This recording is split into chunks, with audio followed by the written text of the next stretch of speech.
Bonjour, je suis très heureux de vous retrouver pour cette homélie du deuxième dimanche du temps ordinaire. Si nous sommes ici ce matin dans cette église, c'est parce que nous avons été invités. Lorsque tout à l'heure je vais présenter le pain et le vin consacrés, je vais dire ces paroles dans la nouvelle traduction du missel. Heureux les invités au repas des noces de l'agneau. Il est question d'une invitation et de noces, comme dans l'évangile de ce dimanche.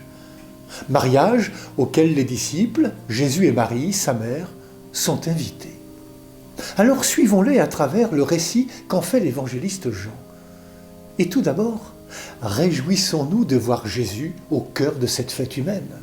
Réjouissons-nous de voir Jésus révéler par sa présence le visage d'un Dieu qui ne dédaigne pas prendre part à la joie des hommes et des femmes, de participer à la fête où deux êtres qui s'aiment partagent leur amour avec leurs amis. Dans ce récit, nous sommes un peu surpris de ne rien savoir sur les époux.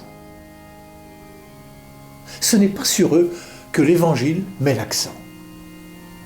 Ceux qui sont au premier plan, c'est un autre homme, une autre femme, Marie et Jésus.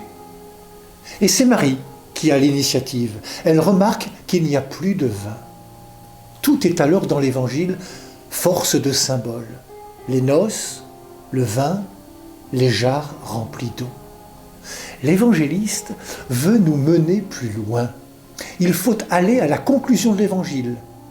Tel fut le commencement des signes que Jésus accomplit. Jésus est au commencement de sa vie publique. Il va accomplir un signe comme une épiphanie qui va manifester l'amour de Dieu. Un amour que Dieu manifeste dans une alliance, en d'autres mots, des noces. Souvenez-vous, heureux les invités au repas des noces de l'agneau. Les noces dont il est question ne se réduisent pas aux noces de Cana, mais s'élargissent aux noces que Dieu veut pour toute l'humanité. Une humanité qu'il épouse en s'incarnant par Jésus, son Fils bien-aimé. Au moment où l'Église et le monde sont traversés par des tensions, des divisions, des ruptures, voire des intolérances, l'Évangile des noces de Cana nous remet devant le projet prodigieux de Dieu d'inviter notre humanité telle qu'elle est, avec ses misères, à oser vivre une histoire d'amour, d'alliance avec Dieu. Heureux les invités au repas des noces de l'agneau. Même si dans l'Évangile, Jésus se veut discret à ce mariage de Cana, il est poussé par Marie sa mère à accomplir sa mission qui est de manifester cette alliance nouvelle que Dieu son Père veut réaliser avec toute l'humanité. Même si, comme il dit, son heure n'est pas encore venue, il accepte de commencer grâce à Marie sa mère. Françoise Dolto dit que Marie accouche Jésus à sa vie publique comme elle a mis au monde à Bethléem. L'absence de vin serait catastrophique pour le mariage de Cana. Plus de vin, plus de fête, plus de réjouissance, plus de joie. Plus largement, il faut voir dans ce manque de vin nos immobilismes, nos peurs, nos manques d'audace qui sont autant d'obstacles à la nouveauté que Jésus vient apporter. Et cette nouveauté est signifiée par le vin nouveau qui remplit les cuves d'eau, signe de l'ancienne alliance. En changeant l'eau en vin, Jésus permet à la fête de se poursuivre.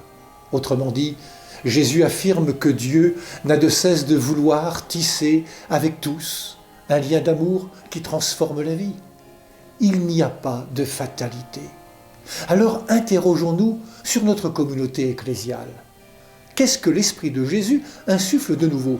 Sommes-nous porteurs, oui ou non, d'une bonne nouvelle? Croyons-nous que ce vin nouveau puisse permettre à notre Église l'audace de se renouveler, non pas parce qu'il faut faire du neuf à tout prix ou être à la mode, mais tout simplement parce qu'elle est à l'écoute de l'Esprit Saint. L'apôtre Paul nous le redit avec force dans la deuxième lecture. Les dons de la grâce sont variés, mais c'est le même Esprit. À chacun est donnée la manifestation de l'Esprit en vue du bien. Notre Église n'est donc pas une institution figée, un corps momifié, mais un corps vivant, spirituel, animé par l'Esprit Saint, qui unifie, diversifie tous les humains sur la terre. Dans l'Esprit Saint, apprenons à nous recevoir dans nos diversités comme des dons complémentaires et irremplaçables pour manifester l'insondable richesse du Christ. Osons, avec Marie, nous laisser conduire en disant avec confiance tout ce qu'il vous dira, faites-le. N'est-ce pas cela, l'esprit du synode? Bon dimanche à toutes et à tous, prenez bien soin de vous et des autres.